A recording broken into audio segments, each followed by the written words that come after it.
Les progrès technologiques sont si rapides que même en travaillant toute une vie, un archéologue a du mal à suivre.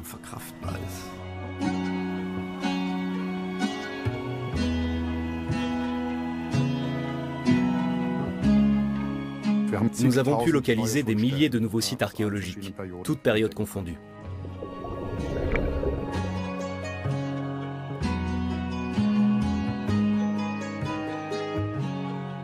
Grâce à ces données, nous pouvons affûter nos questionnements et déterminer de façon précise où donner le premier coup de pelle.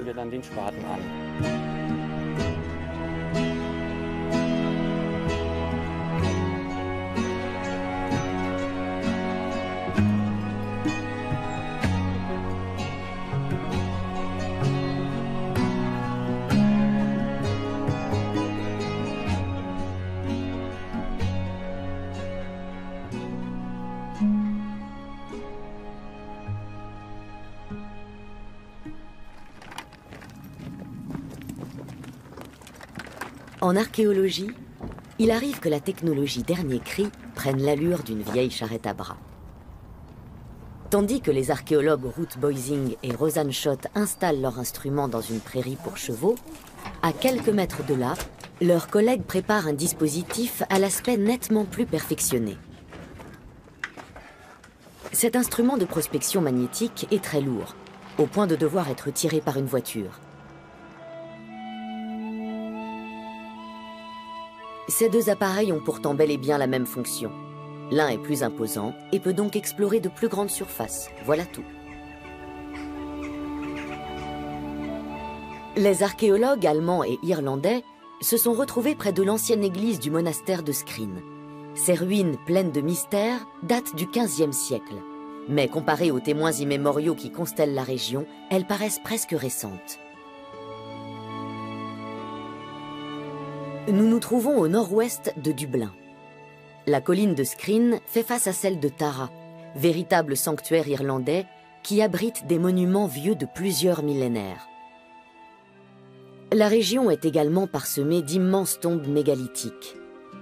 Des constructions uniques érigées vers 3000 avant Jésus-Christ par des peuples qui n'ont rien laissé d'autre à la postérité que leur sépulture. Une reconstitution numérique permet de se faire une idée de l'intérieur de ces tombes, qui ont souvent été disposées selon des données astronomiques.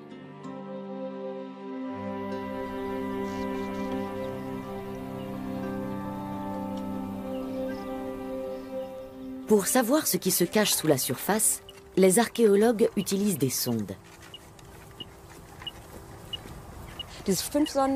Cet instrument à 5 sondes a 2 mètres d'envergure. Il permet de couvrir une superficie de 2 à 3 hectares par jour. On peut donc obtenir des résultats exploitables pour nos recherches archéologiques assez rapidement. L'appareil de prospection magnétique de ses confrères, équipé lui de 16 sondes, est d'autant plus performant. Ici, il faut faire très attention. Si on confond les câbles, on risque de transmettre de fausses positions. Le meilleur moyen d'éviter ça est de vérifier que tout fonctionne correctement. Ici, l'objectif est de détecter des vestiges très anciens sans donner un seul coup de pioche. C'est ce qu'on appelle la prospection archéologique. Là, je connecte le magnétomètre à l'ordinateur. Ce dernier doit enregistrer toutes les données mesurées et nous indiquer, lorsque nous parcourons le terrain, les endroits où il faut fouiller.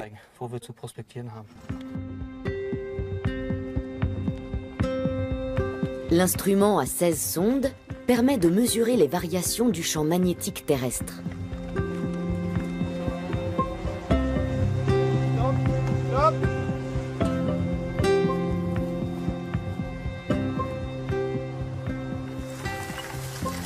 Je me demande vraiment ce que nous allons trouver ici. Ce paysage baigne dans une histoire qui a débuté il y a des milliers d'années. Les archéologues ne doivent pas seulement maîtriser l'histoire et la technique, mais aussi s'adapter au terrain. Nous ne savons pas précisément quand cette église a été construite. Nous aimerions aussi en apprendre un peu plus sur la période antérieure au premier témoignage dont nous disposons. Des sources des 8e et 10e siècles évoquent la colline de Skryne comme étant un site funéraire.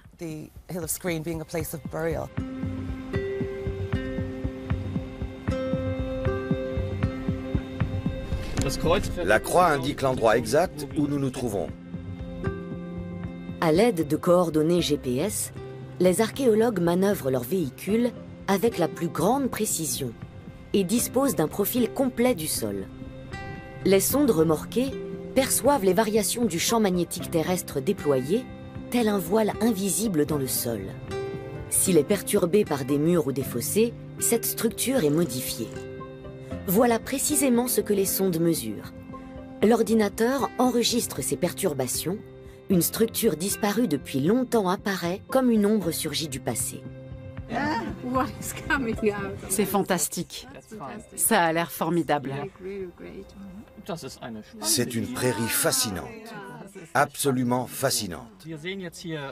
Ici, on voit des tranchées. Et là, c'est très vraisemblablement un système de fossés rectangulaires qui pourrait tout à fait être relié à cette église.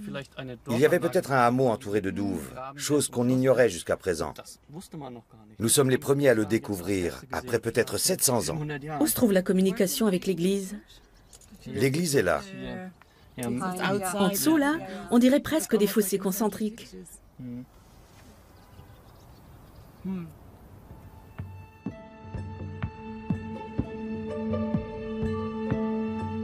À 1700 km plus à l'est, à Berlin. Dans le studio de réalité virtuelle du développeur de jeux vidéo Thomas Bremer, le travail en cours concerne une archéologie numérique d'un tout autre genre. En dépit des apparences, il ne s'agit pas d'un jeu vidéo. Les concepteurs travaillent main dans la main avec l'archéologue berlinois Kai Kollmeier. Ici, la technologie de haut vol rejoint le monde antique. Les débuts n'ont pas forcément été faciles, mais chacun a beaucoup appris de l'autre. Il est notamment question du système de lecture pour le moins singulier des Hittites. Cette ligne se lit de gauche à droite, celle-ci de droite à gauche, celle-là de gauche à droite et celle-là à nouveau de gauche à droite. C'est en zigzag tout le long. Pas simple. Les archéologues sont encore d'un autre siècle. C'est le cas pour les méthodes de travail. Et en ce qui concerne les progrès très rapides de l'informatique et de l'archéologie virtuelle, il faut d'abord que tout ça atteigne nos cerveaux. Alors, quand je dis que je travaille avec un développeur de jeux vidéo, je vois les mâchoires se décrocher. La technologie du jeu vidéo n'est pas prise au sérieux, alors que notre travail a l'ambition de l'être, justement. Ce qui ressemble ici à un jeu vidéo est en réalité la réplique à l'identique d'un temple.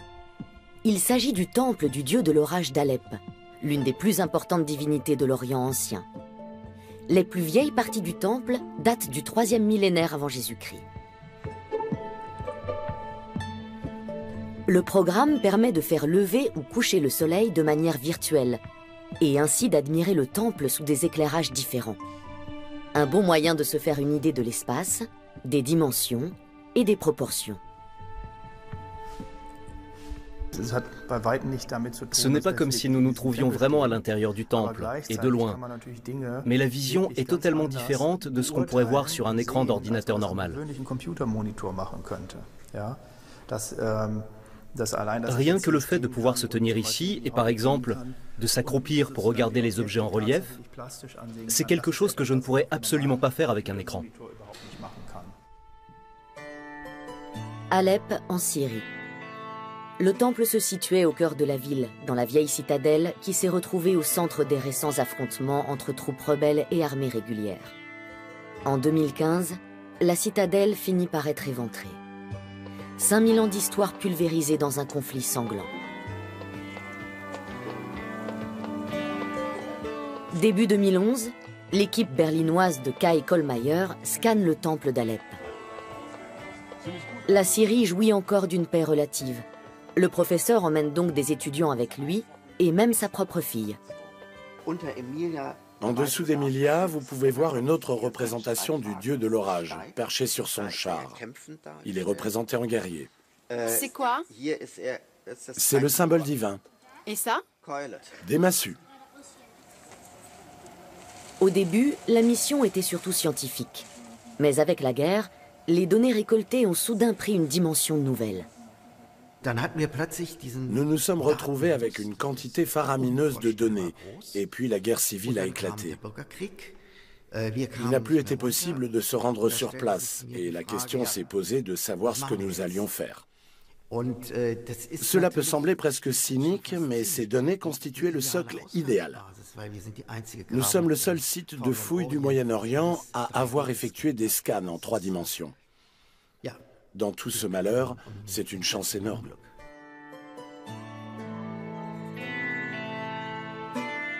Le temple n'a en grande partie pas survécu à la guerre.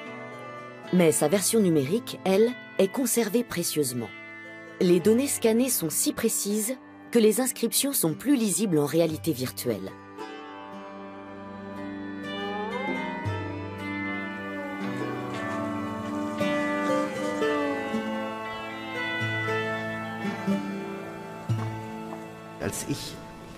Lorsque j'ai appris à réaliser des fouilles, je n'avais avec moi qu'une feuille de papier et un crayon, c'est tout.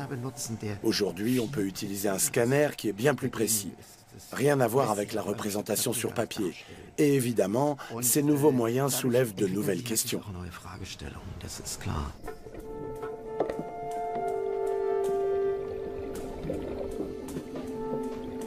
Pouvoir reproduire une copie conforme. Voilà qui intéresse aussi les spécialistes en archéologie navale. Mesurer et reproduire des épaves sous l'eau est l'une des missions les plus exigeantes et les plus pénibles de la discipline. Les conditions ne sont pas toujours aussi bonnes qu'ici, en mer Baltique, au large de l'île de Rügen.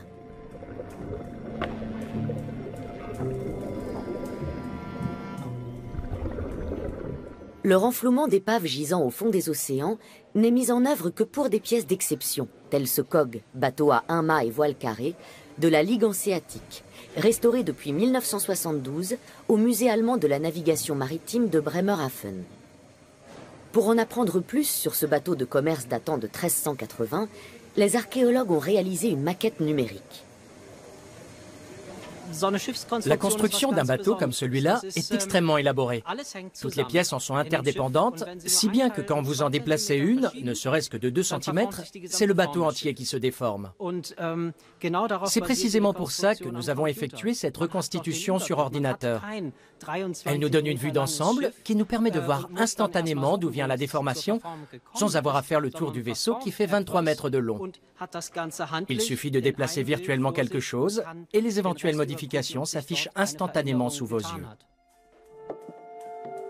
Les scientifiques ont notamment pu déterminer comment le COG était manœuvré, et ce, sans même devoir le mettre à l'eau.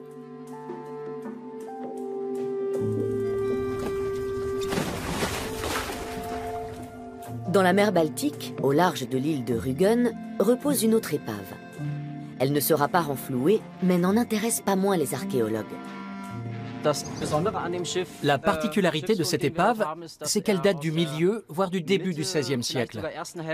Nous en avons très peu de cette période, et selon une datation qui a été effectuée, les bois ayant servi à sa construction proviendraient de Hambourg.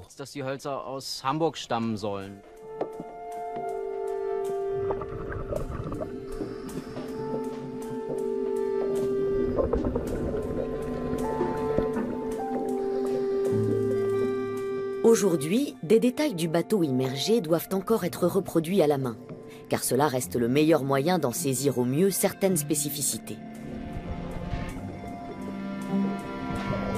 Mais c'est un appareil photo bien spécial qui s'acquitte du plus gros de la tâche. À partir de centaines de photos, une maquette en 3 dimensions est réalisée par ordinateur. Les eaux pauvres en nutriments de la mer Baltique ont parfaitement conservé le bois. Le courant, en revanche, a érodé l'épave jusqu'au fond du bateau.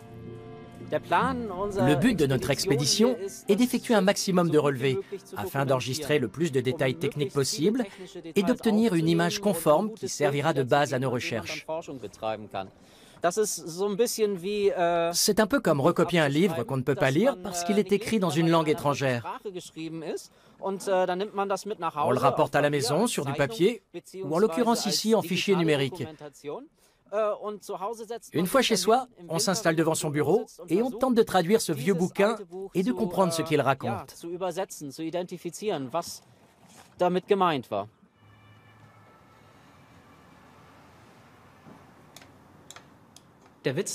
Ce qui est drôle, c'est que lors de la plongée, on n'a jamais une telle vision de l'épave, tout simplement par manque de visibilité. Là, on est en mesure de créer ce type de maquette, même si la visibilité ne dépasse pas 30 cm. Pour tout reconstituer, il faut veiller à prendre suffisamment de clichés qui se chevauchent. Et d'un seul coup, on découvre une image inédite. On y distingue par exemple les pierres servant à lester le navire de guerre, toujours disposées à fond de cale. Sans elles, la frégate n'aurait jamais pu transporter les lourds canons. L'un des joyaux de la collection du Musée d'art islamique de Berlin semble insignifiant et sans éclat. Heureusement, les techniques numériques vont y remédier. Le dernier projet de Kai Kollmeyer, cette coupole de bois richement sculptée qui appartenait à l'un des palais nasrides de la célèbre Alhambra de Grenade. À Berlin, cette coupole longtemps délaissée doit retrouver ses lettres de noblesse. La coupole qui se trouve à Berlin est mal éclairée, comme vous le voyez. Dans de telles conditions, aucun visiteur ne peut l'associer à l'Alhambra. Il faut les réunir virtuellement. Il faut qu'on puisse avoir d'un côté l'Alhambra et de l'autre le musée berlinois, de sorte que le visiteur visualise où se trouvait cette coupole et dans quel contexte elle était visible. En 1891, le banquier Arthur von Gwinner rapporte avec lui la coupole en Allemagne, avec l'autorisation des autorités espagnoles. Gwinner possède alors un petit palais dans l'Alhambra qu'il a racheté à un chanteur d'opéra espagnol. Plus tard, il fera don de ce palais à l'État espagnol, mais conservera la coupole. Pendant un temps, elle ornera sa villa berlinoise avant d'être léguée au musée. Initialement, la coupole était dorée et partiellement peinte. Elle est composée de dizaines de petites pièces et a été sculptée dans du bois de cèdre et de peuplier. Une pièce ornementale digne des cieux. On nous a également dit que les bassins situés devant cette œuvre reflétaient le soleil vers la coupole. Simuler cela en fonction des différentes saisons et des différentes positions du soleil nous permettrait de confirmer qu'il y a bien un concept à l'origine de cette représentation, qui pourrait être un symbole du ciel. Pour reconnecter la coupole à son site d'origine, l'équipe de Kai Kollmeyer s'est rendue à l'Alhambra de Grenade avec tout son équipement. Sur place, elle a scanné la tour qui soutenait autrefois la coupole.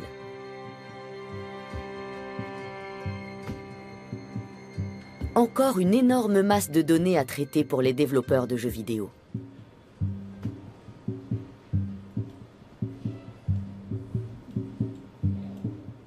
Les fouilles ne sont qu'un aspect de notre mission.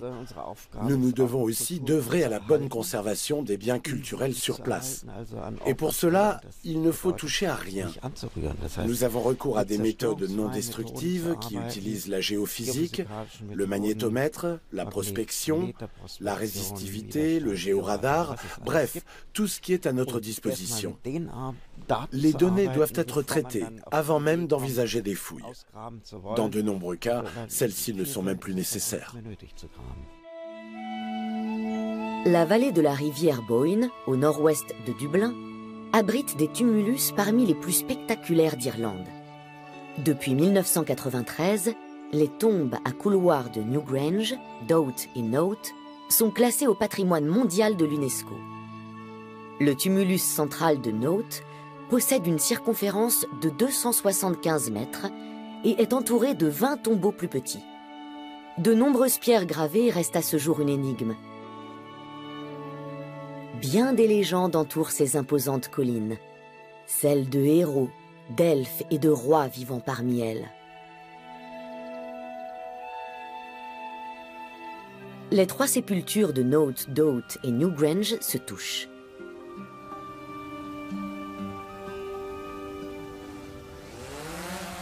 S'offrir une vision d'ensemble d'un site fait aujourd'hui partie de la routine pour les archéologues. Les drones sont équipés d'appareils photo et fournissent les données pour les maquettes créées par ordinateur. L'emplacement d'églises médiévales coïncide souvent avec la présence de vestiges bien plus anciens. Lorsque des lieux revêtaient une certaine importance, il fallait les occuper pour exercer un contrôle politique, militaire et religieux sur un territoire. C'est aussi pour ça que nous nous intéressons à eux. On peut très bien imaginer qu'avec la christianisation, ces lieux très anciens aient été utilisés pour la construction d'églises. La preuve, ce soir, lors de l'exploitation des données géomagnétiques de Skryne, les archéologues découvrent des structures circulaires qui semblent plus anciennes que le petit village médiéval. Il pourrait s'agir de vestiges de fossés circulaires qui entourent les tumulus, ou bien de cabanes rondes. La répartition de ces objets ne présente aucun lien avec ce fossé. On peut donc en déduire que les deux types d'ouvrages datent de périodes différentes. Repérer des vestiges enfouis sans avoir besoin de creuser, cette méthode était à l'origine réservée aux armées. La plupart de ces technologies n'ont pas été développées spécifiquement pour l'archéologie. Par exemple, certains procédés géophysiques reposent sur la mesure de variation dans le champ magnétique. À l'origine, ils servaient à la détection des sous-marins qui perturbaient le champ magnétique terrestre sous l'eau. C'est une méthode qui a été légèrement modifiée pour pouvoir être utilisée en archéologie. Axel Posluszny est entouré de vestiges archéologiques. Il travaille sur le Glauberg, un oppidum proche de Francfort. Ce plateau montagneux a été colonisé par l'homme il y a des millénaires. Les Celtes en particulier ont imprimé leur marque sur la région. Aujourd'hui, on sait que le plateau a été entouré d'une impressionnante muraille autrefois. Étant donné le fort dénivelé, elle ne pouvait servir uniquement à la défense. Elle était donc surtout là pour faire étalage du pouvoir et de la magnificence des princes celtes. Ici, tout commence au néolithique, à l'époque des premiers cultivateurs et éleveurs de l'ancienne province de Vettéravie. L'âge précis de ce tout premier site reste encore à déterminer. Il appartient à ce qu'on appelle la culture de Michelsberg. Ensuite, l'histoire se poursuit jusqu'à la fin de l'âge du bronze. À partir de l'âge du fer, vers 500 avant Jésus-Christ, les premières populations que nous pouvons appeler celtes se sont établies ici. Ce sont ces gens qui, les premiers, ont construit des fortifications sur ce plateau. En 1988, un simple cliché aérien conduit à l'une des découvertes archéologiques les plus spectaculaires en Allemagne. Depuis des décennies, les archéologues utilisent les photos aériennes pour détecter des structures dans le sol. Mais cela n'est possible qu'après une longue sécheresse. Dans ce champ de céréales, on distingue assez clairement des contours plus foncés. Cela indique qu'à cet endroit, les céréales ont bénéficié d'une humidité plus importante. On peut donc en déduire qu'en dessous se trouve un fossé qui retient mieux l'humidité. Au pied du Glauberg, la tombe d'un prince celte a été découverte, profondément enfouie dans le champ. Le tumulus qui en faisait partie avait depuis longtemps été emporté par les charrues. Suite à cette trouvaille, le tertre a été recréé et derrière la colline, un musée a vu le jour. Aux abords du tombeau, une statue en grès grandeur nature a été mise au jour. Elle était ornée de chaînes et d'anneaux et se trouvait dans une fosse avec des fragments d'autres statues. Il s'agit du fameux prince celte coiffé d'une surprenante couronne.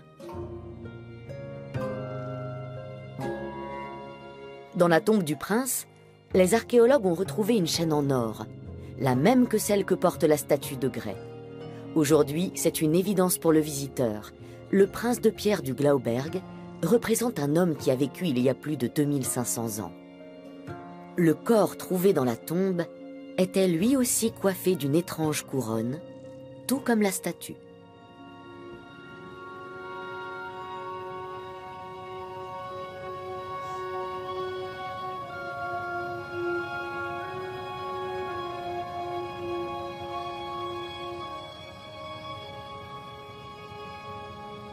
Depuis, l'archéologie aérienne est allée encore plus loin.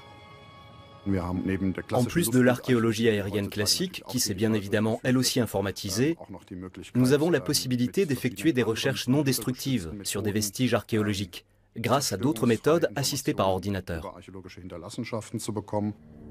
Le LIDAR, une technique de télédétection aéroportée, est la première de ces méthodes.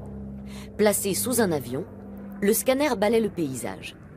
À l'origine, les données récoltées n'étaient pas destinées à l'archéologie, mais au service du cadastre. Elles représentent néanmoins un pas de géant en termes de connaissances acquises, même si les modèles numériques issus de ce procédé peuvent à première vue sembler tout sauf spectaculaires. La particularité du LIDAR, c'est qu'il permet d'effacer les arbres et les arbustes. Depuis les airs, les avions, mais aussi parfois les hélicoptères, envoient des rayons laser vers le sol.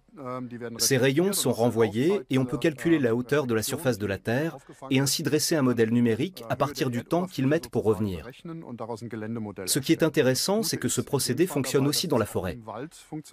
Suffisamment de rayons parviennent à s'infiltrer à travers les arbres et à toucher le sol, ce qui permet d'obtenir une représentation assez précise du terrain.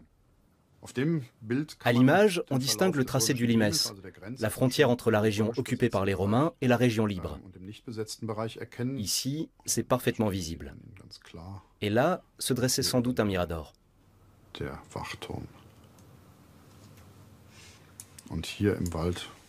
Dans la forêt, il y avait d'autres tertres. Ici, il pourrait en théorie s'agir d'un tumulus qui a déjà été fouillé. Je dirais au hasard vers le XVIIIe siècle. À cette époque, on ne se cassait pas la tête et on entrait directement par le haut. C'est ce qu'on appelle la méthode de l'entonnoir. Elle laisse de petits trous en haut, au sommet du tumulus. Cette trace circulaire suggère que c'est ce qui a pu se produire ici aussi. Axel Posluszny a découvert un imposant tumulus non loin de la tombe du prince celte. Une fois dans la forêt, ce minuscule point sur le scan est difficile à identifier en tant que tombeau.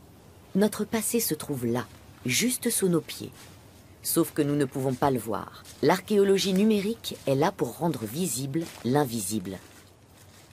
Ce n'est pas le seul tumulus que nous ayons trouvé dans les environs. Il y en a encore au moins 3 ou 4. En Allemagne, le LIDAR est un procédé qui est très largement employé pour l'archéologie. Dans la Hesse, il nous a notamment permis de trouver d'autres remparts circulaires. Un collègue qui effectue des recherches systématiques très fastidieuses dans tout le Bade-Württemberg a également pu découvrir des milliers de nouveaux sites archéologiques datant de toutes les époques.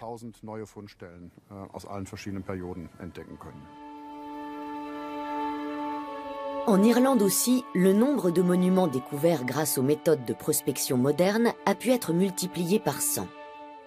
La très spectaculaire colline de Tara, énigmatique joyau irlandais, fut autrefois le siège des rois d'Irlande et des prêtres païens à l'apogée de leur puissance.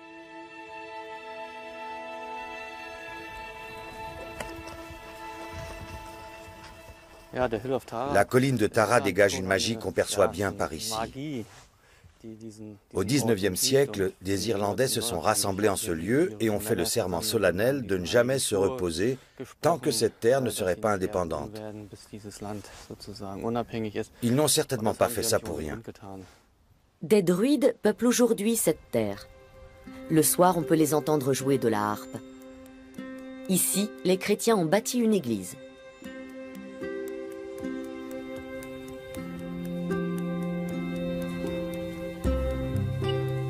Avec le magnétomètre, Ruth Boising et Rosanne Schott arpentent chaque centimètre carré d'une prairie sur la vaste colline.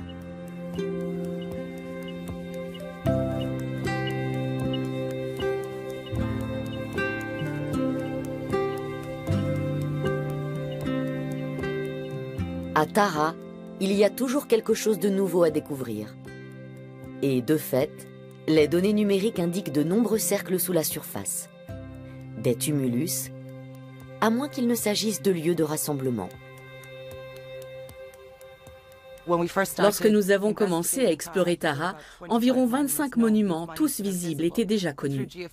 Grâce aux méthodes géophysiques, nous savons qu'il y en a plus d'une centaine, dont bon nombre se trouvent sous la surface.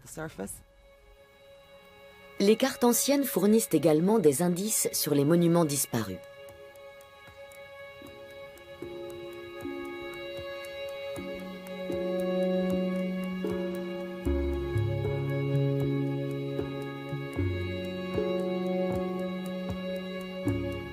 Ne connaissant pas l'écriture, le peuple de Tara a consigné son histoire dans le sol et façonné un paysage sacré qui est à décrypter.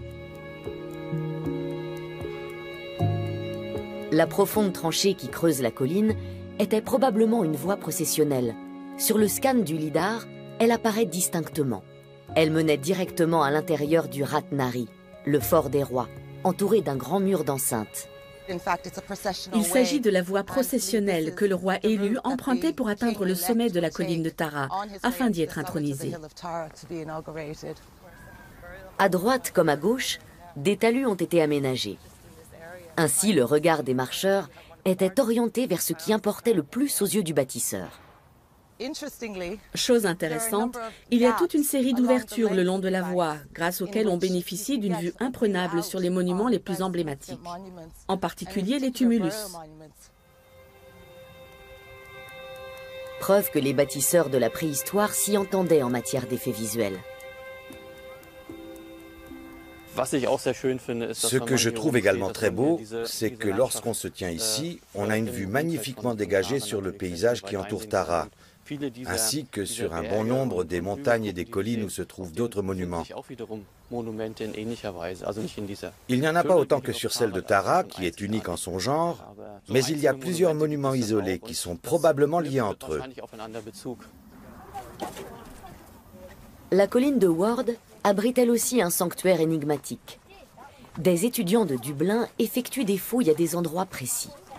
Selon la légende, c'est dans la colline de Ward qu'Halloween, fête païenne célébrée le soir du 1er novembre, puise ses origines. Effectivement, les étudiants trouvent un grand nombre d'ossements d'animaux, comme si à cet endroit, des gens s'étaient régalés autour de copieux banquets. L'archéologue irlandais Stephen Davis a exploré la colline. Ici, la prospection magnétique n'a rien apporté, pour une raison très simple. Le problème, c'est qu'ici, la prospection magnétique est obsolète à cause des grands feux qui ont rendu le sol très magnétique. Tous les instruments réagissent et on ne distingue plus rien du tout. Avec la résistivité, en revanche, on peut voir que la grande colline derrière moi était entourée d'un mur de pierre. C'est la raison pour laquelle nous fouillons ici précisément. Nous avons creusé une petite portion de la colline avec le mur de pierre au centre. La prospection électrique consiste à mesurer les variations de la résistivité du sol, ce qui permet ensuite de créer une image. Encore un procédé de la caisse à outils de l'archéologie virtuelle. Grâce à cette méthode, il est possible d'identifier les différents murs et fossés du site. Des fêtes rituelles se sont-elles réellement tenues la nuit du 1er novembre, avec des feux de joie? Des indices semblent étayer cette hypothèse. Là, c'est une couche de matériaux calcinés. Le feu a eu lieu avant que tout ça ne tombe par-dessus. La couche portant des traces d'incendie va jusque là-bas. Nous pensons à des feux de joie. Mais ce n'est qu'une théorie selon laquelle ces feux remonteraient pratiquement à l'âge du fer. D'après des témoignages du Moyen-Âge, des prêtres et des druides se retrouvaient ici et allumaient de grands feux. Mais ces sources dateraient de 700 ans après les faits, donc nous les prenons avec une certaine circonspection. En tout cas, il y a de nombreuses traces de feu ici. Alors qui sait ? En plus des tombeaux et des lieux de rite, les bâtisseurs de ce site ont laissé les dépouilles de leurs rois assassinés. Ces corps fossilisés se trouvent au Musée national d'Irlande, à Dublin. Les tombeaux et leurs occupants sont les uniques témoins de ces anciens Irlandais qui ne connaissaient pas encore l'écriture.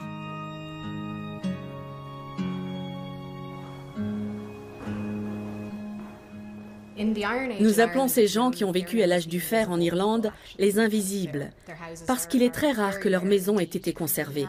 Nous avons peu de preuves de leur existence. Nous savons beaucoup de choses sur leur rite funéraire, mais malheureusement très peu sur leur quotidien. Les corps fossilisés ont fait l'objet d'analyses scientifiques. On sait que les rois étaient replets et n'accomplissaient pas de rude besogne, ce qui leur a parfois coûté cher. Si la météo ou bien la récolte était mauvaise, s'il y avait la guerre ou que la peste revenait trop souvent, c'était la faute du roi. Les gens disaient que le lien entre la nature terrestre et spirituelle était rompu. Et au bout du compte, le roi était souvent remplacé. L'analyse des corps suggère un étrange rituel. Sucer les mamelons du roi était un rituel exécuté lors de l'intronisation. Donc lorsque les mamelons étaient coupés, cela voulait dire que cet homme ne pouvait plus être vénéré. Tout le cérémonial royal est étroitement lié à la terre-mère, dont le roi n'est autre que le partenaire.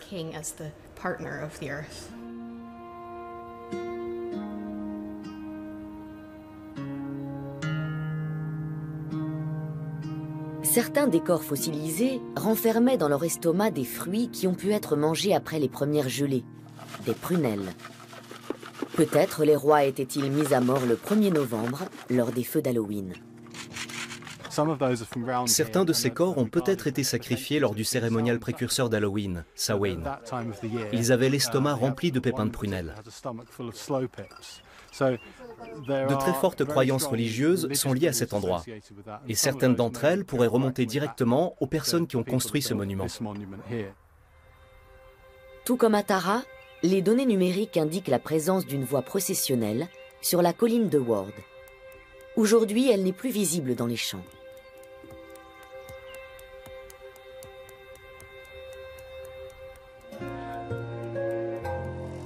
Il en était de même sur le tombeau celte du Glauberg.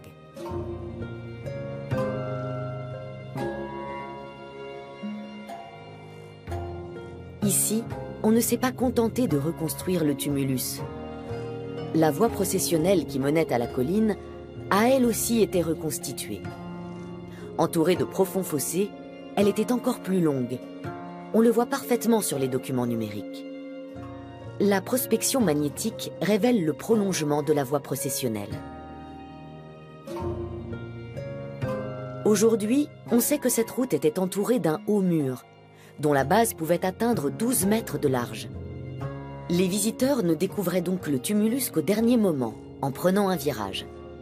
Les chercheurs pensent que le tertre était même blanchi à la chaux. Comme en Irlande, ces monuments étaient également disposés de façon à obtenir un effet d'optique et orientés d'après des critères astronomiques. Ce n'était pas une route qui suivait un itinéraire précis d'un point A à un point B. Elle était orientée selon l'orbite la plus septentrionale de la Lune. C'est un phénomène astronomique qui se produit tous les 18,6 ans. Il permettait de comptabiliser le temps sur de longues périodes, à l'époque où il n'y avait ni calendrier ni horloge.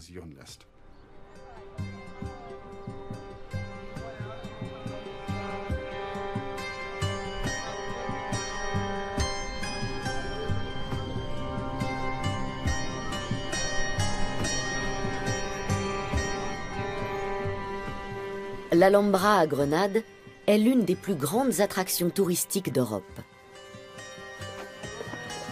5000 visiteurs se pressent chaque jour dans la citadelle. Les billets se vendent des semaines à l'avance.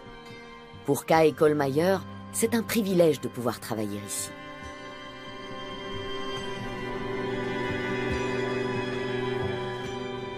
Kai Kohlmeier et son équipe s'activent depuis des jours dans le Palacio del Partal, la villa qui a d'abord appartenu à un sultan, puis à un chanteur d'opéra, avant d'être racheté par un banquier allemand.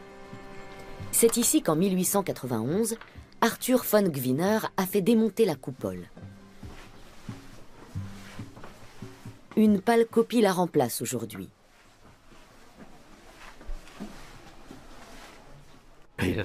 C'est une expérience formidable, parce qu'on peut vraiment comprendre comment la coupole était placée à l'origine. On le sent, on le voit à travers cette fenêtre. C'est une sensation qui n'a rien à voir avec celle qu'on a dans un musée, quand on lève la tête dans une salle sombre. Minutieusement, chacun des détails de la pièce est balayé par le scanner. Face à de tels efforts, une question s'impose. Pourquoi les Berlinois ne restituent-ils pas tout simplement la coupole? Pour l'archéologue, ce serait irrespectueux pour l'histoire. La coupole s'est retrouvée à Berlin légalement. Difficile d'affirmer le contraire. Elle possède sa propre histoire, à laquelle participe également son ancien propriétaire, ce banquier allemand qui en a fait l'acquisition avant de la rapporter en Allemagne. Puis il l'a intégrée à sa villa et par des voies détournées, elle a fini au musée de Berlin. Cette histoire fait partie intégrante de l'objet. On ne peut pas la lui retirer. Dans cette salle, le sultan recevait ses amis et sa famille. Un espace intime qui n'en revêtait pas moins une importance politique.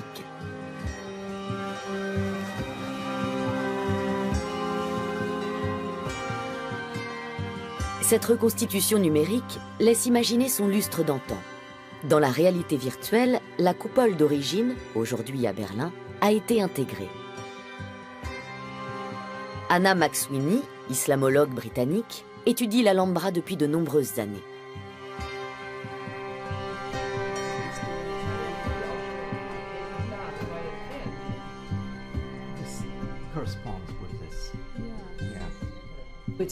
C'est un lieu de rencontre, d'où on peut admirer tout Grenade, ainsi que l'ensemble des autres palais. Il s'agit donc d'un endroit d'où il est possible d'observer et d'être observé. D'ici, le sultan Mohamed Ier, qui est à l'origine de la construction de l'Alhambra, pouvait être vu tout en contemplant la ville. La coupole de cette salle est l'une des plus anciennes pièces de l'Alhambra, probablement réalisée aux environs de 1320. Elle trône au-dessus de la pièce, et lorsqu'on sait qu'il s'agit de la place du sultan Mohamed III et de ses descendants, on peut y voir une sorte de couronne à l'intérieur de cette tour. À mon sens, elle avait aussi une fonction symbolique. Il est inconcevable que 5000 visiteurs défilent chaque jour dans cette petite salle. Le point de vue du sultan et sa précieuse coupole resteront donc à jamais fermés au public.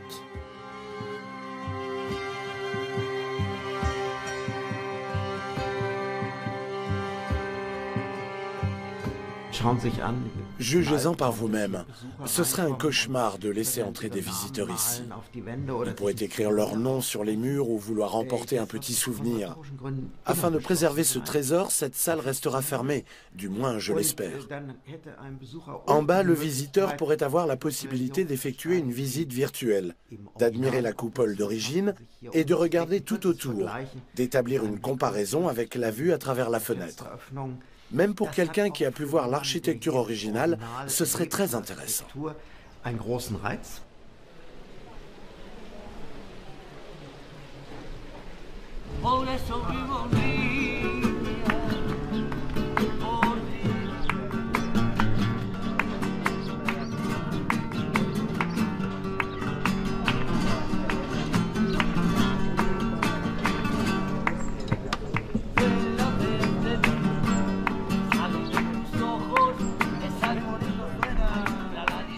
Lorsque les murs sont trop hauts pour le scanner, un autre procédé est utilisé, la photogrammétrie.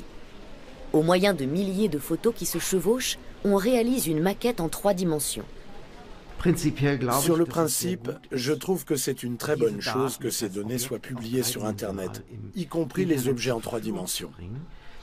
Cela permet à chacun d'avoir accès à la culture, du moins ceux qui ont un minimum d'affinité avec l'informatique et qui n'ont pas envie de se rendre dans un musée.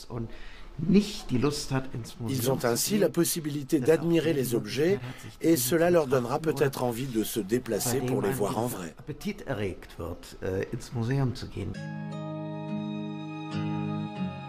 En Irlande, on va encore plus loin. De nombreux objets déjà scannés peuvent être vus sur Internet par un public de passionnés.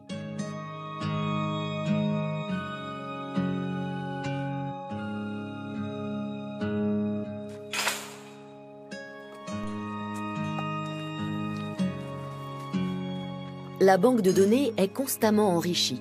notamment par Gary Devlin. Il travaille pour le Discovery Programme irlandais. Aujourd'hui, il arpente les prairies de Skryne, déjà explorées par Knut Rassmann. Il souhaite scanner une pierre des plus étranges.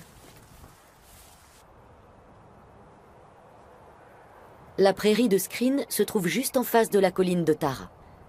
Là-bas aussi, on peut y voir une pierre similaire qui porte le nom de Lia Fall, la pierre de Fall.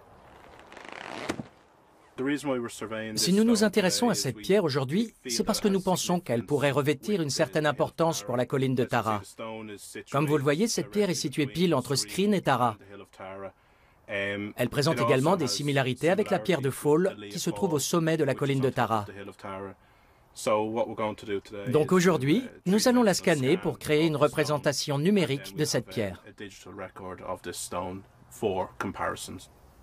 D'après la légende, la pierre de Fall de Tara aurait le pouvoir de reconnaître les rois irlandais. Si un homme digne de la royauté suprême s'asseyait sur elle, la pierre pousserait un cri. En revanche, aucune légende ne nous est parvenue au sujet de la pierre de Skryne. Gary Devlin utilise un scanner manuel pour numériser la pierre. Les propriétaires terriens sont rarement ravis de voir arriver les archéologues, car lorsque des monuments majeurs sont découverts sur leur terre, plus rien d'autre ne peut y être construit. Ça permet aux gens d'accéder à la pierre dans un environnement numérique. Souvent, ces pierres sont inaccessibles ou se trouvent sur un terrain privé interdit d'accès. De cette façon, ils peuvent disposer des données sur Internet.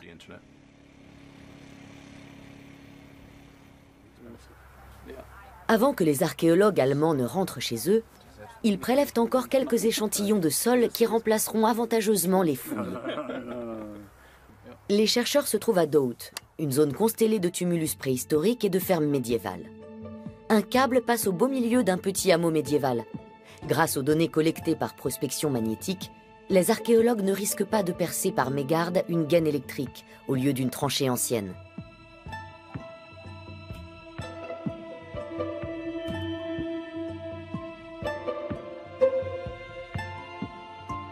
Ce qui change lorsque je commence à exhumer des objets, c'est que je sais déjà énormément de choses sur ce site. Je peux également définir de manière très précise les périmètres de fouilles. En général, ils sont bien plus restreints qu'avant, parce que je ne progresse pas à l'aveugle. Les archéologues forent à un endroit où ils soupçonnent la présence d'une fosse à ordures. Comme les poubelles modernes, elles en disent long sur le mode de vie des habitants.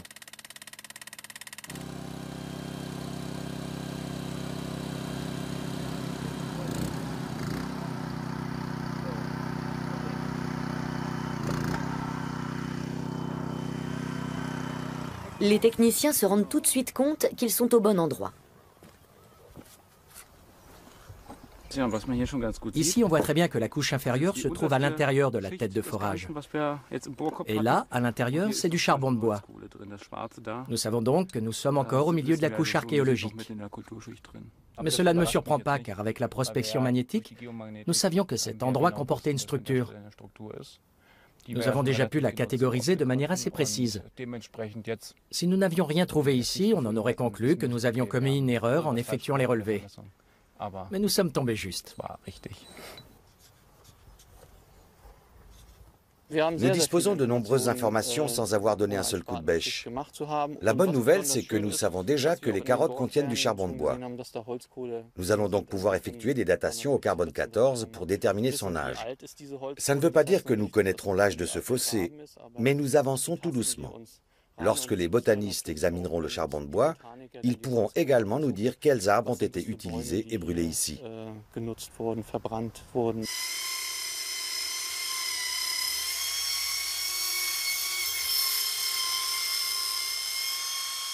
À Francfort, les échantillons de sol sont soumis à de plus amples analyses.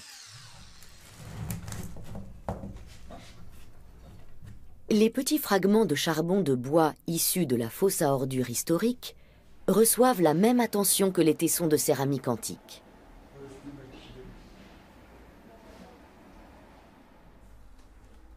Puis l'échantillon est bombardé par des rayons X est réduit à ses composants chimiques. Knut Rassmann cherche un élément en particulier. Une personne élimine chaque année en moyenne 1 kg de phosphore. Un bœuf, environ 8 kg. Quand on trouve beaucoup de phosphore, ça veut dire que la probabilité que des humains et des animaux aient laissé leurs excréments dans le sol est élevée. Globalement, ce serait un premier indicateur pour déterminer si ce campement a plutôt été utilisé à court terme ou bien s'il s'agissait d'une colonie plus durable. Plus il y a de phosphore, et plus il y a de chances que cette colonie ait existé pendant longtemps. Grâce à leurs instruments dernier cri, les archéologues connaissent de nombreux endroits où ils pourraient creuser. Mais ils ne le font pas. Car en effectuant des fouilles, on détruit des traces qui, à travers d'autres procédés, peuvent encore livrer de précieuses informations. Nous avons une responsabilité. L'archéologie est une ressource limitée. Les sites ne repoussent pas. Et ce qui est déterré est également soustrait à la recherche. Malheureusement, c'est quelque chose d'inhérent à l'archéologie. L'archéologie numérique est l'avenir de la recherche sur le passé. Mais elle ne condamne pas pour autant les archéologues à travailler exclusivement devant des écrans. Nous sommes en pleine campagne et nous pouvons ressentir tout ce que dégage ce paysage. Nous pouvons admirer la colline de Tara, voir sa topographie. Tout ça, nous le vivons concrètement. Je ne crois pas qu'on puisse reproduire ça dans un monde virtuel. Ce sont des outils importants dont nous avons besoin, mais l'archéologie doit rester un métier de terrain.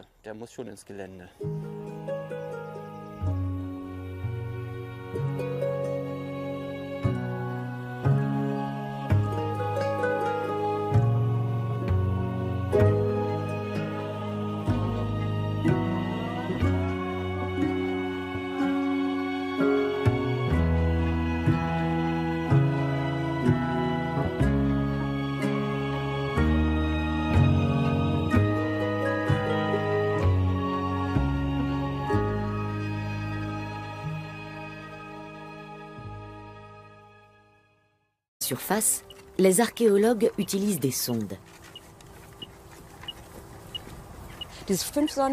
Cet instrument à 5 sondes a 2 mètres d'envergure. Il permet de couvrir une superficie de 2 à 3 hectares par jour. On peut donc obtenir des résultats exploitables pour nos recherches archéologiques assez rapidement. L'appareil de prospection magnétique de ses confrères, équipé lui de 16 sondes, est d'autant plus performant. Ici, il faut faire très attention. Si on confond les câbles, on risque de transmettre de fausses positions. Le meilleur moyen d'éviter ça est de vérifier que tout fonctionne correctement. Ici, l'objectif est de détecter des vestiges très anciens sans donner un seul coup de pioche. C'est ce qu'on appelle la prospection archéologique. Là, je connecte le magnétomètre à l'ordinateur. Ce dernier doit enregistrer toutes les données mesurées et nous indiquer, lorsque nous parcourons le terrain, les endroits où il faut fouiller.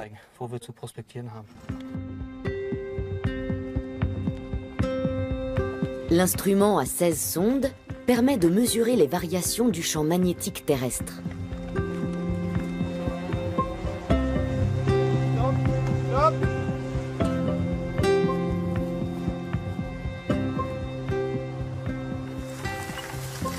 Je me demande vraiment ce que nous allons trouver ici.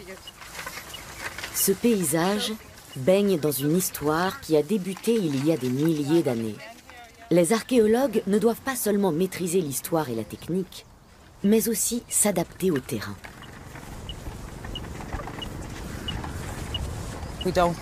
Nous ne savons pas précisément quand cette église a été construite. Nous aimerions aussi en apprendre un peu plus sur la période antérieure au premier témoignage dont nous disposons. Des sources des 8e et 10e siècles évoquent la colline de Skryne comme étant un site funéraire.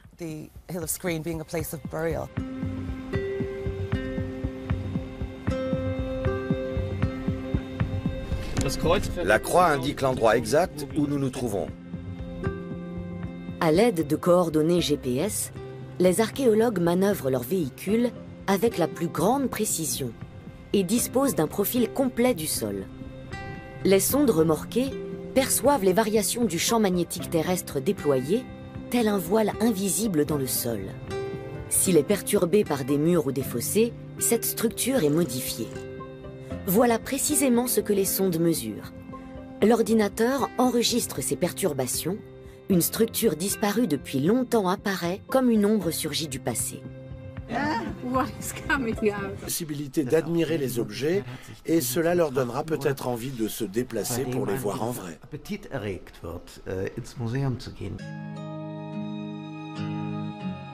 En Irlande, on va encore plus loin.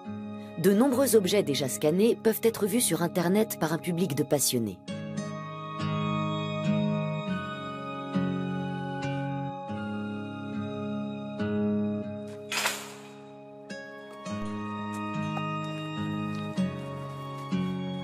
La banque de données est constamment enrichie, notamment par Gary Devlin. Il travaille pour le Discovery Programme irlandais. Aujourd'hui, il arpente les prairies de Skryne, déjà explorées par Knut Rassmann. Il souhaite scanner une pierre des plus étranges. La prairie de Skryne se trouve juste en face de la colline de Tara. Là-bas aussi, on peut y voir une pierre similaire qui porte le nom de Lia Fall, la pierre de Fall. Si nous nous intéressons à cette pierre aujourd'hui, c'est parce que nous pensons qu'elle pourrait revêtir une certaine importance pour la colline de Tara. Comme vous le voyez, cette pierre est située pile entre Skryne et Tara. Elle présente également des similarités avec la pierre de Fall qui se trouve au sommet de la colline de Tara. Donc aujourd'hui, nous allons la scanner pour créer une représentation numérique de cette pierre. D'après la légende, la pierre de Fall de Tara aurait le pouvoir de reconnaître les rois irlandais. Si un homme digne de la royauté suprême s'asseyait sur elle, la pierre pousserait un cri. En revanche, aucune légende ne nous est parvenue au sujet de la pierre de Skryne. Gary Devlin utilise un scanner manuel pour numériser la pierre. Les propriétaires terriens sont rarement ravis de voir arriver les archéologues, car lorsque des monuments majeurs sont découverts sur leur terre, plus rien d'autre ne peut y être construit. Ça permet aux gens d'accéder à la pierre dans un environnement numérique. Souvent, ces pierres sont inaccessibles ou se trouvent sur un terrain privé interdit d'accès. De cette façon, ils peuvent disposer des données sur Internet.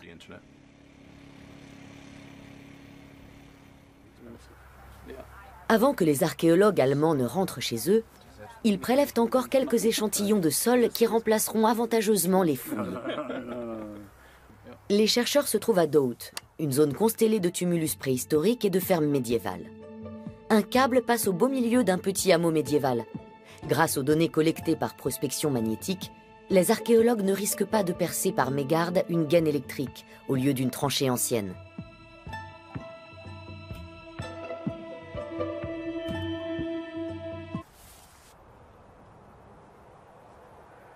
La prairie de Skryne se trouve juste en face de la colline de Tara. Là-bas aussi, on peut y voir une pierre similaire qui porte le nom de Lia Fall, la pierre de Fall. Si nous nous intéressons à cette pierre aujourd'hui, c'est parce que nous pensons qu'elle pourrait revêtir une certaine importance pour la colline de Tara. Comme vous le voyez, cette pierre est située pile entre Skryne et Tara. Elle présente également des similarités avec la pierre de Fall qui se trouve au sommet de la colline de Tara. Donc aujourd'hui, nous allons la scanner pour créer une représentation numérique de cette pierre. D'après la légende, la pierre de Fall de Tara aurait le pouvoir de reconnaître les rois irlandais. Si un homme digne de la royauté suprême s'asseyait sur elle, la pierre pousserait un cri. En revanche, aucune légende ne nous est parvenue au sujet de la pierre de Skryne. Gary Devlin utilise un scanner manuel pour numériser la pierre. Les propriétaires terriens sont rarement ravis de voir arriver les archéologues, car lorsque des monuments majeurs sont découverts sur leur terre, plus rien d'autre ne peut y être construit. Ça permet aux gens d'accéder à la pierre dans un environnement numérique. Souvent, ces pierres sont inaccessibles ou se trouvent sur un terrain privé interdit d'accès. De cette façon, ils peuvent disposer des données sur Internet.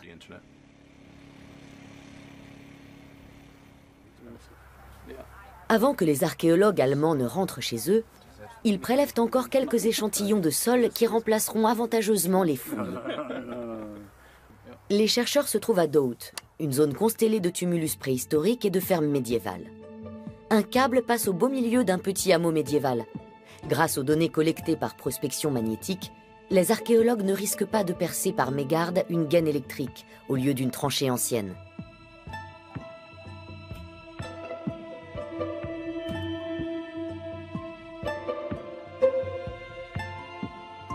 Ce qui change lorsque je commence à exhumer des objets, c'est que je sais déjà énormément de choses sur ce site.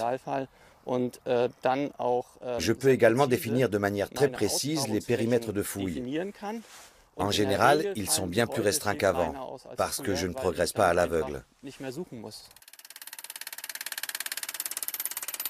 Les archéologues forent à un endroit où ils soupçonnent la présence d'une fosse à ordures. Comme les poubelles modernes, elles en disent long sur le mode de vie des habitants.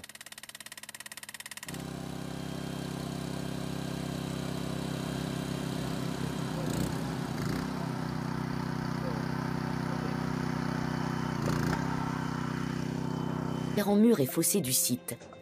Des fêtes rituelles se sont-elles réellement tenues la nuit du 1er novembre, avec des feux de joie? Des indices semblent étayer cette hypothèse. Là, c'est une couche de matériaux calcinés. Le feu a eu lieu avant que tout ça ne tombe par-dessus. La couche portant des traces d'incendie va jusque là-bas. Nous pensons à des feux de joie, mais ce n'est qu'une théorie selon laquelle ces feux remonteraient pratiquement à l'âge du fer. D'après des témoignages du Moyen-Âge, des prêtres et des druides se retrouvaient ici et allumaient de grands feux.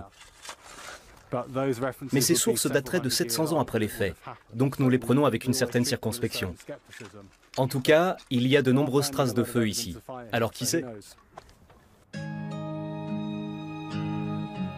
En plus des tombeaux et des lieux de rite, les bâtisseurs de ce site ont laissé les dépouilles de leurs rois assassinés. Ces corps fossilisés se trouvent au Musée national d'Irlande, à Dublin. Les tombeaux et leurs occupants sont les uniques témoins de ces anciens Irlandais qui ne connaissaient pas encore l'écriture.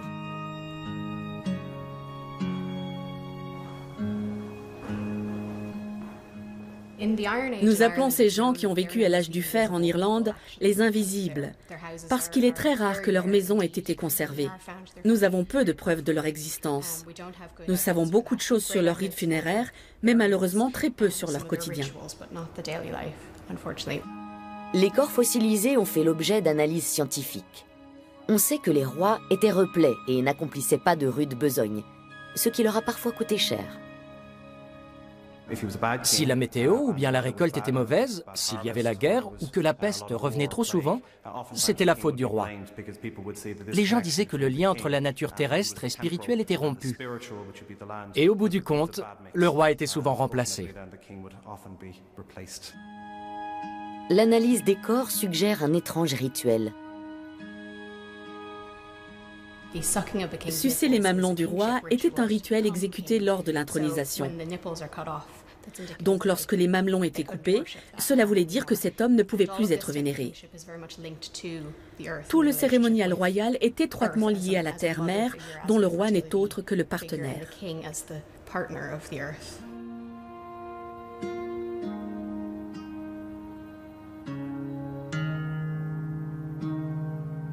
Certains des corps fossilisés renfermaient dans leur estomac des fruits qui ont pu être mangés après les premières gelées, des prunelles. Peut-être les rois étaient-ils mis à mort le 1er novembre, lors des feux d'Halloween.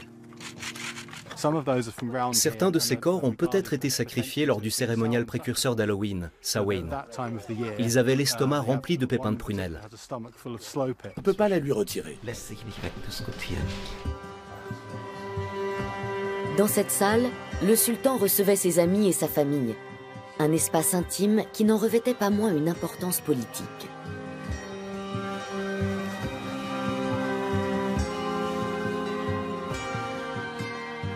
Cette reconstitution numérique laisse imaginer son lustre d'antan. Dans la réalité virtuelle, la coupole d'origine, aujourd'hui à Berlin, a été intégrée. Anna McSweeney, islamologue britannique, étudie l'Alhambra depuis de nombreuses années.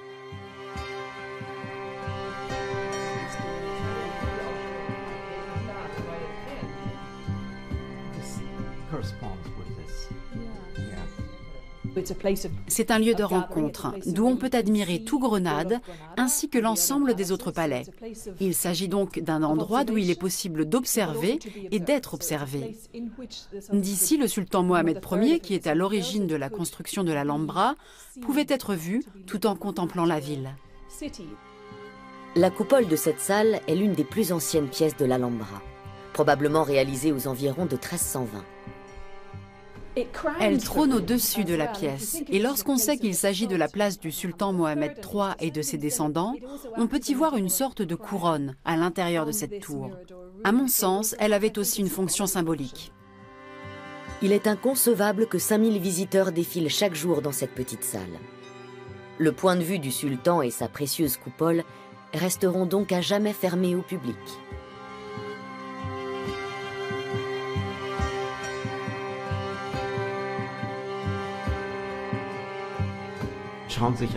Jugez-en par vous-même. Ce serait un cauchemar de laisser entrer des visiteurs ici. Ils pourraient écrire leur nom sur les murs ou vouloir emporter un petit souvenir. Afin de préserver ce trésor, cette salle restera fermée, du moins je l'espère. En bas, le visiteur pourrait avoir la possibilité d'effectuer une visite virtuelle, d'admirer la coupole d'origine et de regarder tout autour, d'établir une comparaison avec la vue à travers la fenêtre. Même pour quelqu'un qui a pu voir l'architecture originale, ce serait très intéressant.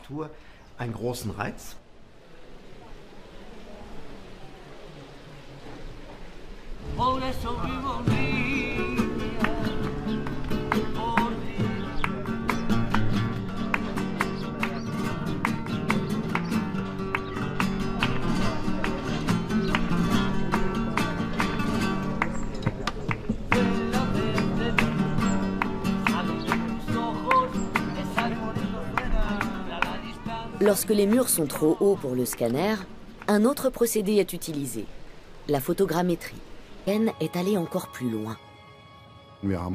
En plus de l'archéologie aérienne classique, qui s'est bien évidemment elle aussi informatisée, nous avons la possibilité d'effectuer des recherches non destructives sur des vestiges archéologiques, grâce à d'autres méthodes assistées par ordinateur.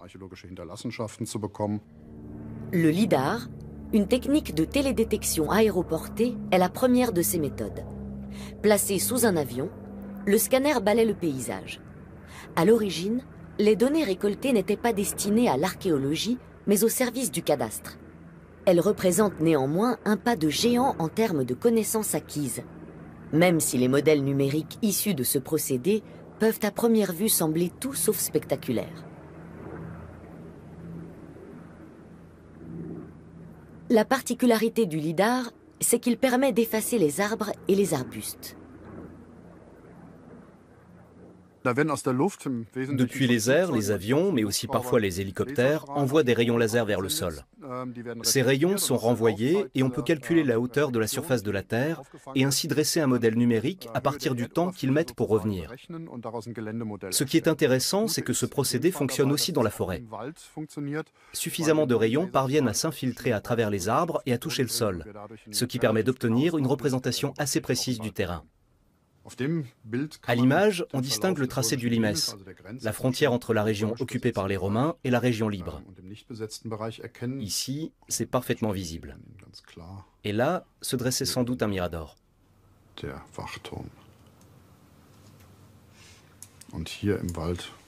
Dans la forêt, il y avait d'autres tertres. Ici, il pourrait en théorie s'agir d'un tumulus qui a déjà été fouillé. Je dirais au hasard vers le XVIIIe siècle. À cette époque, on ne se cassait pas la tête et on entrait directement par le haut. C'est ce qu'on appelle la méthode de l'entonnoir. Elle laisse de petits trous en haut, au sommet du tumulus. Cette trace circulaire suggère que c'est ce qui a pu se produire ici aussi. Axel Posluszny a découvert un imposant tumulus non loin de la tombe du prince celte. Une fois dans la forêt, ce minuscule point sur le scan est difficile à identifier en tant que tombeau. Notre passé se trouve là, juste sous nos pieds. Sauf que nous ne pouvons pas le voir. L'archéologie numérique est là pour rendre visible l'invisible. Ce n'est pas le seul tumulus que nous ayons trouvé dans les environs. Il y en a encore au moins 3 ou 4. En Allemagne, le lidar est un procédé qui est très largement employé pour l'archéologie. Dans la Hesse, il nous a notamment permis de trouver d'autres remparts circulaires. Un collègue qui effectue des recherches systématiques très fastidieuses dans tout le Bade-Wurtemberg a... pour déterminer son âge. Ça ne veut pas dire que nous connaîtrons l'âge de ce fossé, mais nous avançons tout doucement. Lorsque les botanistes examineront le charbon de bois, ils pourront également nous dire quels arbres ont été utilisés et brûlés ici.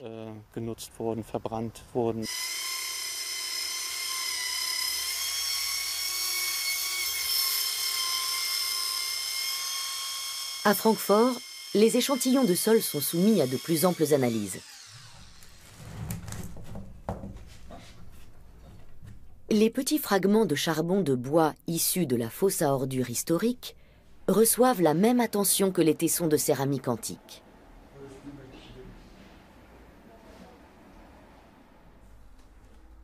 Puis l'échantillon est bombardé par des rayons X et réduit à ses composants chimiques. Knut Rassmann cherche un élément en particulier. Une personne élimine chaque année en moyenne 1 kg de phosphore. Un bœuf, environ 8 kg. Quand on trouve beaucoup de phosphore, ça veut dire que la probabilité que des humains et des animaux aient laissé leurs excréments dans le sol est élevée. Globalement, ce serait un premier indicateur pour déterminer si ce campement a plutôt été utilisé à court terme ou bien s'il s'agissait d'une colonie plus durable. Plus il y a de phosphore, et plus il y a de chances que cette colonie ait existé pendant longtemps. Grâce à leurs instruments dernier cri, les archéologues connaissent de nombreux endroits où ils pourraient creuser. Mais ils ne le font pas. Car en effectuant des fouilles, on détruit des traces qui, à travers d'autres procédés, peuvent encore livrer de précieuses informations. Nous avons une responsabilité. L'archéologie est une ressource limitée. Les sites ne repoussent pas. Et ce qui est déterré est également soustrait à la recherche. Malheureusement, c'est quelque chose d'inhérent à l'archéologie. L'archéologie numérique est l'avenir de la recherche sur le passé.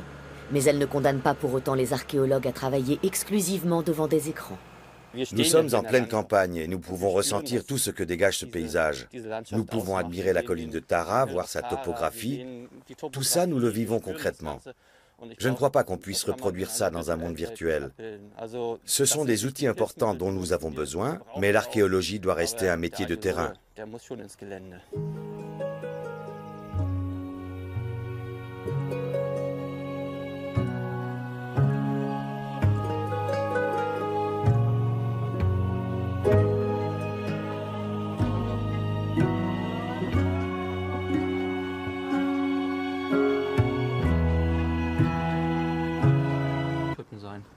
La répartition de ces objets ne présente aucun lien avec ce fossé. On peut donc en déduire que les deux types d'ouvrages datent de périodes différentes.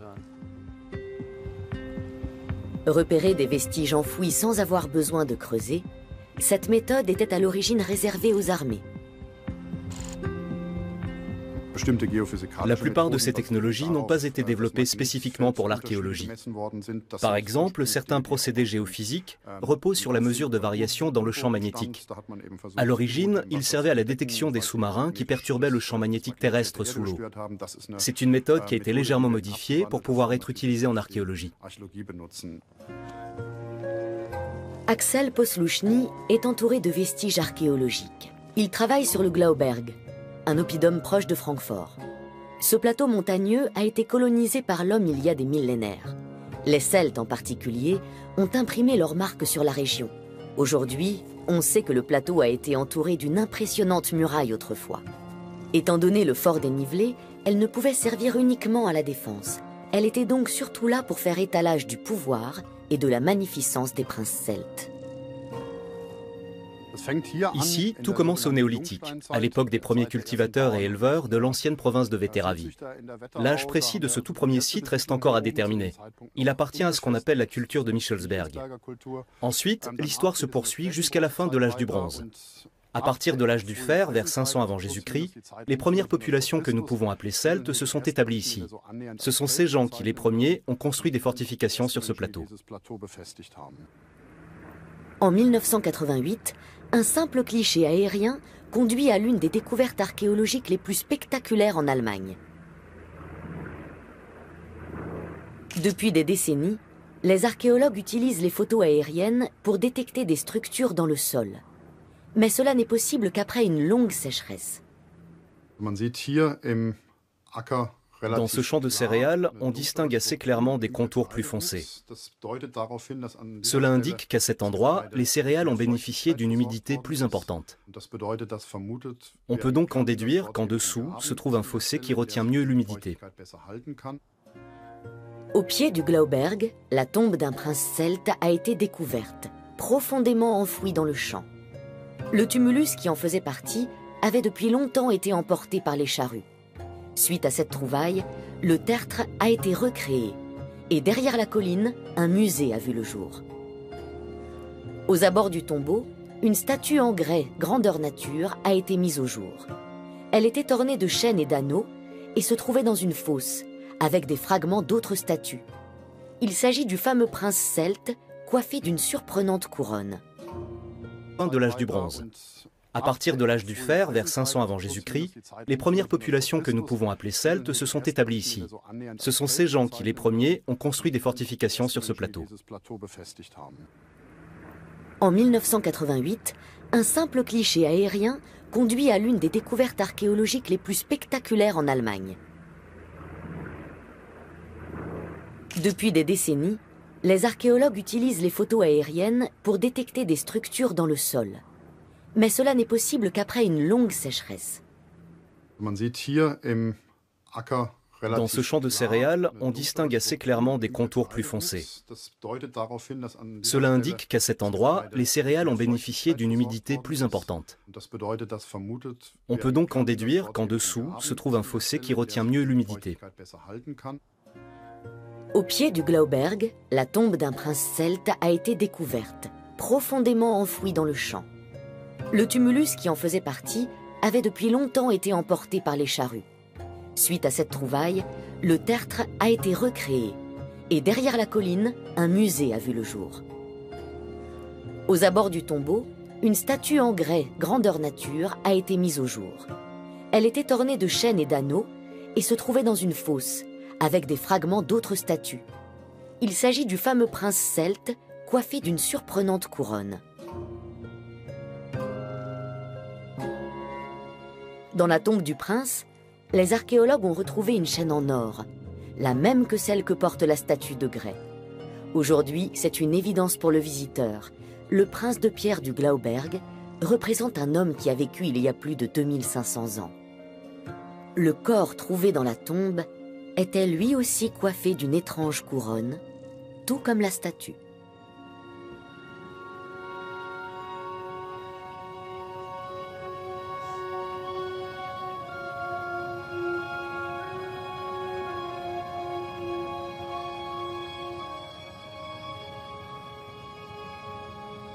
Depuis, l'archéologie aérienne est allée encore plus loin. En plus de l'archéologie aérienne classique, qui s'est bien évidemment elle aussi informatisée, nous avons la possibilité d'effectuer des recherches non destructives sur des vestiges archéologiques, grâce à d'autres méthodes assistées par ordinateur. Le LIDAR, une technique de télédétection aéroportée, est la première de ces méthodes. Placé sous un avion, le scanner balaie le paysage. À l'origine, les données récoltées n'étaient pas destinées à l'archéologie, mais au service du cadastre. Elles représentent néanmoins un pas de géant en termes de connaissances acquises. Même si les modèles numériques issus de ce procédé peuvent à première vue sembler tout sauf celles de héros, d'elfes et de rois vivant parmi elles. Les trois sépultures de Note, Dote et Newgrange se touchent.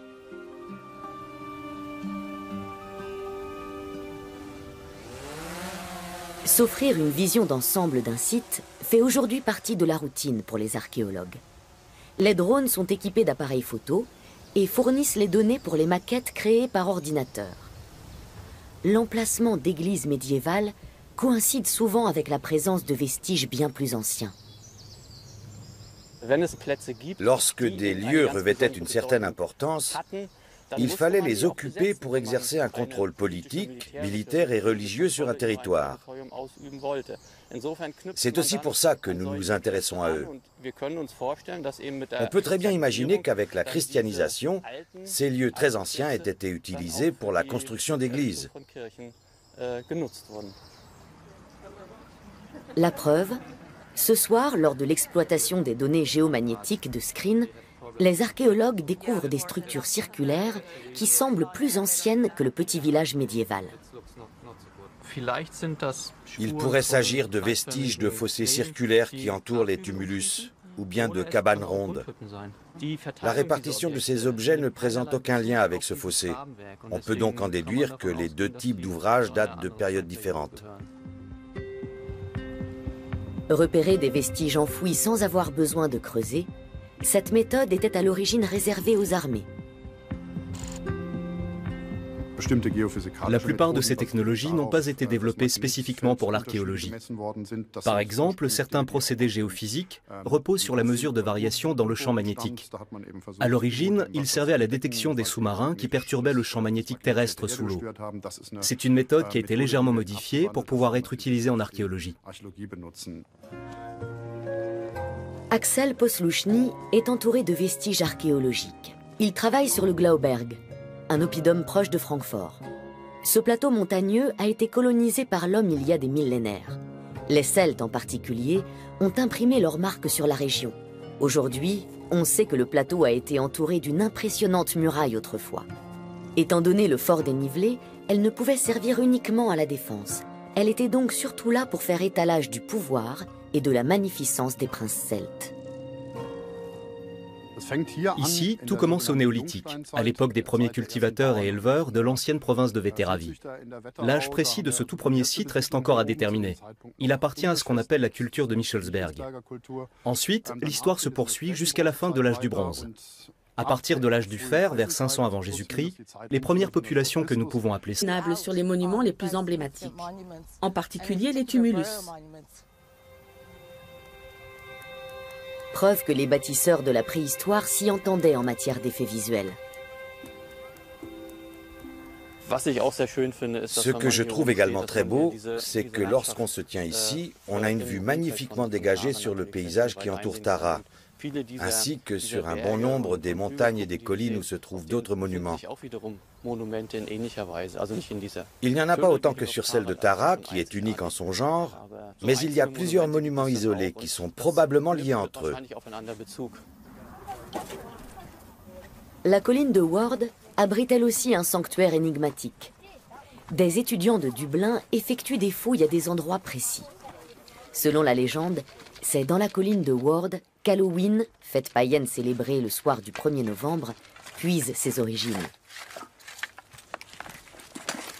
Effectivement, les étudiants trouvent un grand nombre d'ossements d'animaux, comme si à cet endroit, des gens s'étaient régalés autour de copieux banquets.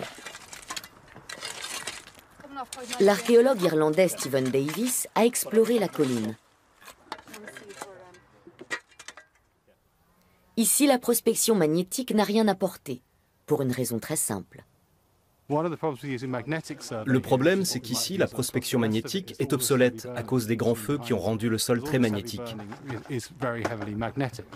Tous les instruments réagissent et on ne distingue plus rien du tout. Avec la résistivité, en revanche, on peut voir que la grande colline derrière moi était entourée d'un mur de pierre.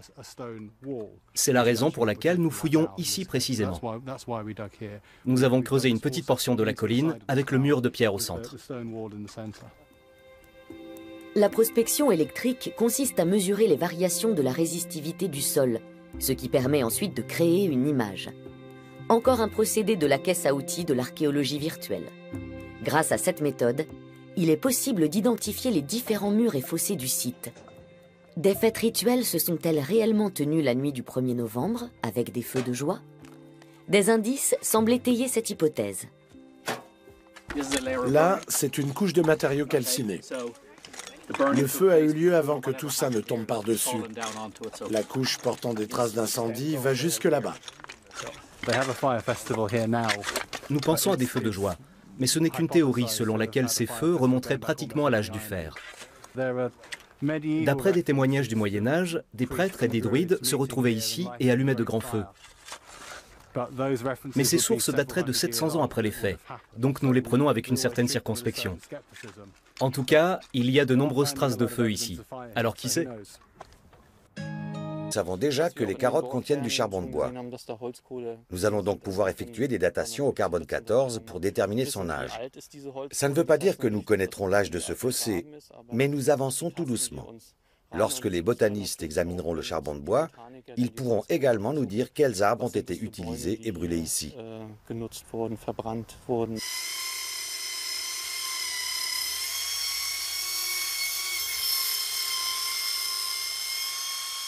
À Francfort, les échantillons de sol sont soumis à de plus amples analyses. Les petits fragments de charbon de bois issus de la fosse à ordures historique reçoivent la même attention que les tessons de céramique antique.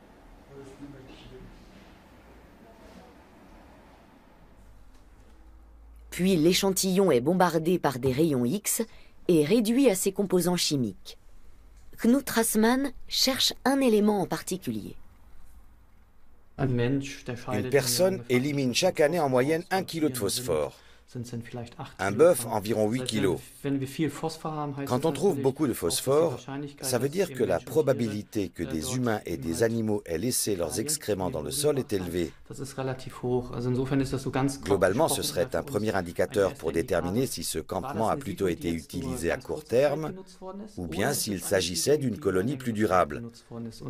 Plus il y a de phosphore, et plus il y a de chances que cette colonie ait existé pendant longtemps. Grâce à leurs instruments dernier cri, les archéologues connaissent de nombreux endroits où ils pourraient creuser. Mais ils ne le font pas. Car en effectuant des fouilles, on détruit des traces qui, à travers d'autres procédés, peuvent encore livrer de précieuses informations. Nous avons une responsabilité. L'archéologie est une ressource limitée. Les sites ne repoussent pas. Et ce qui est déterré est également soustrait à la recherche. Malheureusement, c'est quelque chose d'inhérent à l'archéologie. L'archéologie numérique est l'avenir de la recherche sur le passé. Mais elle ne condamne pas pour autant les archéologues à travailler exclusivement devant des écrans. Nous sommes en pleine campagne et nous pouvons ressentir tout ce que dégage ce paysage. Nous pouvons admirer la colline de Tara, voir sa topographie. Tout ça, nous le vivons concrètement. Je ne crois pas qu'on puisse reproduire ça dans un monde virtuel. Ce sont des outils importants dont nous avons besoin, mais l'archéologie doit rester un métier de terrain.